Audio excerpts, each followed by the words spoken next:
பிரித்தெழுதுக சேர்த்தெழுதுக பகுதி 10. பகுதி 10ல் புணர்ச்சி விதிகளில் நம்ம பண்பு பெயர் புணர்ச்சி விதிகளை பற்றி கொஞ்சம் விதிகளை பற்றி நம்ம முன்னாடி வீடியோவில் பார்த்துருக்கோம். இப்போ இந்த வீடியோவில் இனமிகள் அப்படின்ற ஒரு விதியை பற்றி பார்க்க போகிறோம். மை விகுதி கெட்ட நிலைமொழியின் இறுதி எழுத்து உயிர் எழுத்தாக இருந்து வருமொழி வல்லின மெய்யாக இருப்பின் வல்லின எழுத்தின் இணை எழுத்து மிகுந்து புணரும். இப்போ கருமை குட்டல் குயில் அப்படின்னு பிரித்து கொடுத்து நம்மளை சேர்த்து எழுத சொன்னாங்கன்னா நம்ம முதல்ல என்ன பயன்படுத்தணும்? ஈறுபோதல் அப்படின்ற விதியை பயன்படுத்தணும். அப்படி பயன்படுத்தும் போது இந்த மை மறைஞ்சு கரு குட்டல் குயில்னு வரும். இங்க இனமிகள், அதாவது இங்க காவரிசையை கொடுத்துருக்காங்களா, காவரிசையோட இனம் என்ன?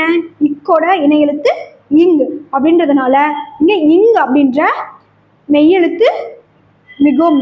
கருங்குட்டல் குயில் கருங்குயில் அப்படின்னு நமக்கு பதில் கிடைக்கும். இந்த ரெண்டாவது எடுத்துக்காட்டு என்ன? கருமை குட்டல் கடல். ஈறுபோதல் அப்படின்ற விதியின்படி இந்த மை மறைஞ்சிரும், கரு குட்டல் கடல்னு வரும். இனமிகள் அப்படின்ற விதியின்படி இக்கோட இணை எழுத்து இங்கு சேர்ந்து கருங்கடல் அப்படின்னு நமக்கு பதில் கிடைக்கும்.